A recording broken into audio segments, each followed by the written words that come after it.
What is love? Well, for me, my father left when I was 2, and I was surrounded by aunts and uncles and even my grandmother who was divorced. So for me, love didn't last. Love was temporary, and it wasn't a forever thing. So that carried into my relationships.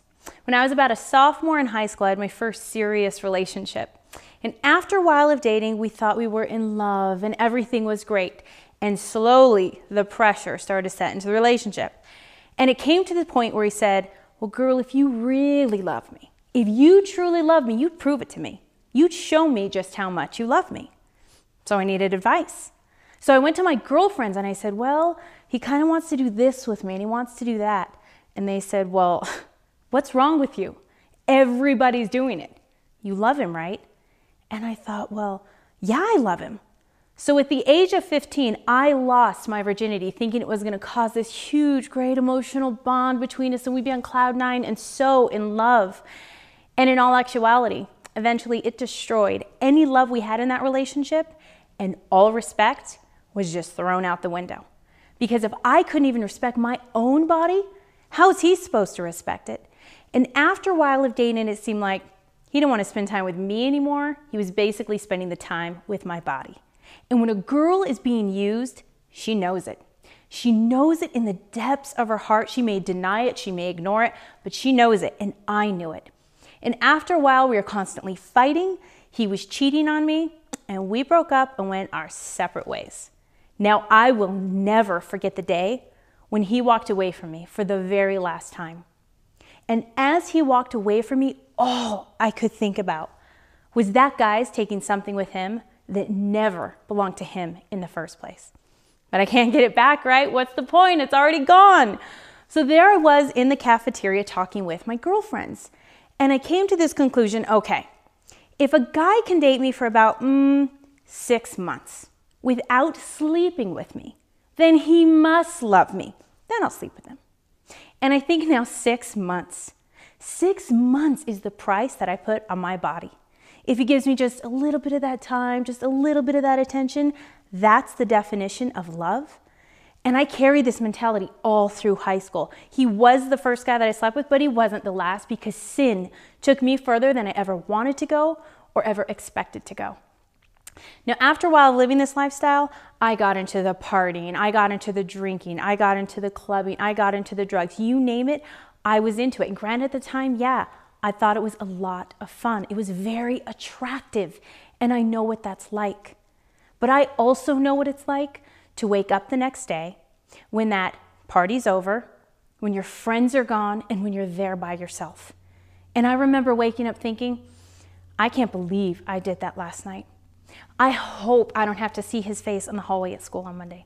What if everybody finds out what we did? All of these things constantly going through my head. But the night before, my friends would always say, oh, it's all fun and games. Don't worry about it. It's not a big deal. But the next day, the fun and games were over.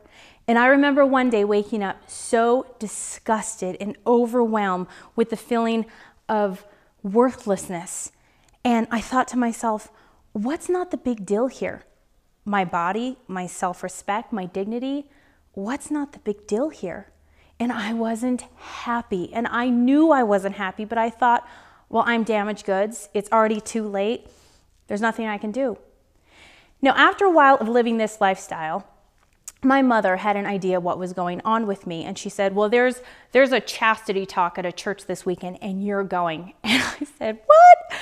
I said, I am not going to a chastity talk to listen to some guy talk about sex. Thanks, but no thanks. She said, well, you're going if you like it or not. And I said, okay, fine.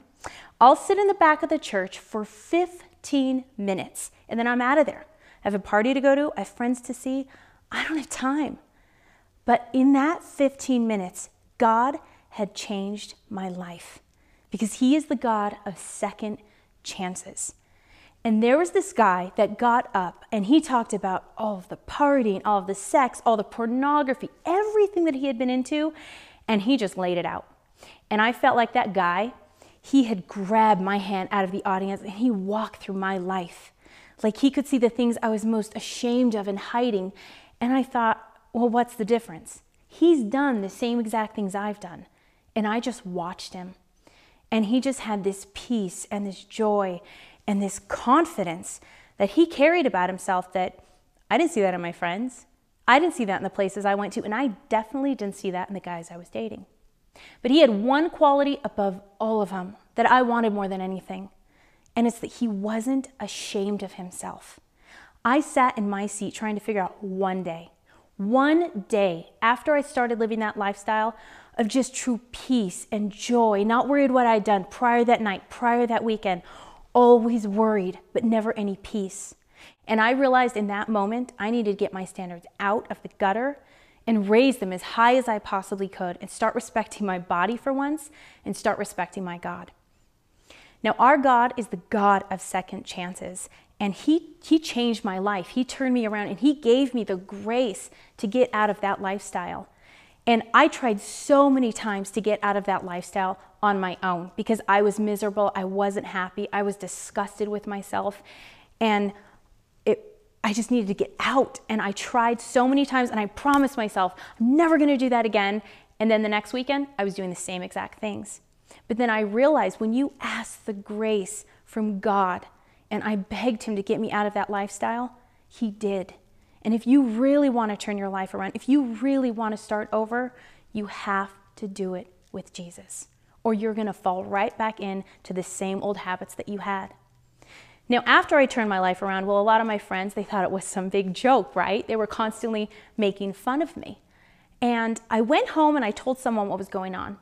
The best advice they could give me was, oh, don't worry about it. Just ignore it. You're doing the right thing. Well, I tell you today, if anyone makes fun of you for living out a lifestyle of chastity, of purity, of respecting your body, and you get made fun of for that, you remember it. You remember every single word they say to you. You go home, you make a book of it, you write it all down. Because when you stand on that altar one day in front of your husband, you tell me, where is the laughter? Where is the mockery? Who will be making fun of you then? Nobody. There will be complete silence in that church on that day. And any of those people that made fun of you would pay $1 million to be in your shoes. And your life is so much more than what is going on right now in this moment.